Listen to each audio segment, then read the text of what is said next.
Press conference हमारे उस continuation में है। जैसा कि मैंने आपको पिछली बार बताया था कि हम आपको हर महीने कोई न कोई इनोवेटिव प्रोसीजर हो, इनोवेटिव इलाज हो या इनोवेटिव आइडियाज़ जो हमारे JLN medical college and hospital से रिलेटेड चिकित्सक जो करते हैं, जो मरीजों को सुविधाएं देते हैं, उसके संदर्भ में हम करते हैं। उसी की कड़ी में आज हम 2 केसेज ऐसे किए हैं जो कि अजमेर में पहली बार हुए हैं, और जयपुर को छोड़ के राजस्थान में भी शायद ये पहली बार ही हुए हैं। दोनों केस हमारे न्यूरो सर्जरी विभाग ने किए हैं। इनके विभागाध्यक्ष डॉक्टर सुशील आचार्य मेरे साथ हैं। इसमें एक केस तो था रोड ट्रैफिक एक्सीडेंट में, मोटरसाइकिल से वो गिर गया था और उनके ओडोंटोइड बोन होती है, ये बोन उनकी फ्रैक्चर हो गई थी। यूजुअली ये या तो ये डायग्नोस होती नहीं है या इसका कोई ट्रीटमेंट होता नहीं है, करते नहीं है, बहुत मुश्किल से डायग्नोस होती है।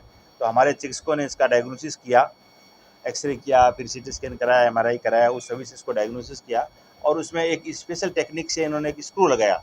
इस स्क्रू के बाद में उस बोन को उन्होंने फिक्स कर दिया और उससे अब परमानेंट ट्रीटमेंट हो गया। इसमें कोई डिसेबिलिटी नहीं रहेगी, अदरवाइज इसमें कोई डिसेबिलिटी रह जाती है।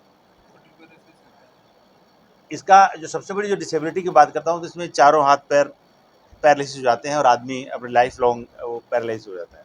ये करने के बाद में आप सामने देखो, मरीज हमारा बैठा हुआ, आपने बात भी की होगी, मरीज अभी फिट है। दूसरा जो केस है वो 2 डिपार्टमेंट के सहयोग से हुआ है, न्यूरो सर्जरी और ईएनटी में, ईएनटी विभाग दोनों ने मिलकर किया है। पिट्यूटरी एक ग्लैंड होती है हमारे दिमाग के बीच में, छोटी सी ग्लैंड होती है जो कि हमारे सारे हार्मोन का एक मास्टर कंट्रोल उसका होता है पूरी बॉडी पे।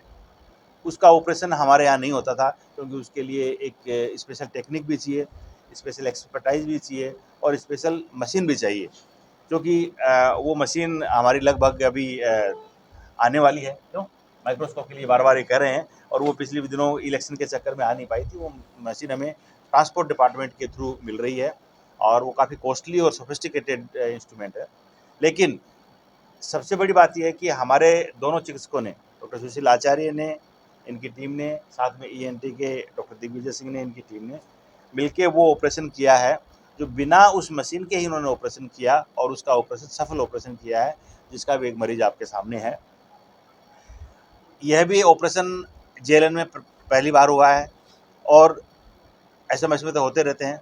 अन्य मेडिकल कॉलेज में भी, बहुत ही कम मेडिकल कॉलेज में शायद ये ऑपरेशन हुआ होगा, लेकिन हमारा ये एक टारगेट ये था कि हम इस तरह का ऑपरेशन करें जो कि हम पहली बार कर रहे हैं, और आगे से मुझे ये उम्मीद है कि आगे से हमारे चिकित्सक ये ऑपरेशन करते रहेंगे, अजमेर संभाग के लोगों को इसका बेनिफिट देते रहेंगे।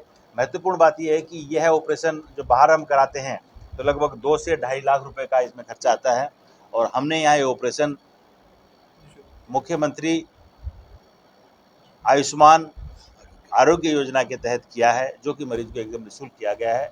दूसरा वाला जो ऑपरेशन है वो भी हमने एकदम निःशुल्क किया है, हालांकि वो इंश्योरेंस उसके पास कार्ड नहीं था, फिर भी मरीज की गंभीरता को देखते हुए और उसकी लाइफ को देखते हुए हमने वो भी निःशुल्क किया है। उसका जो भी खर्चा लगा है वो हमने आरएमआरएस से वहन किया।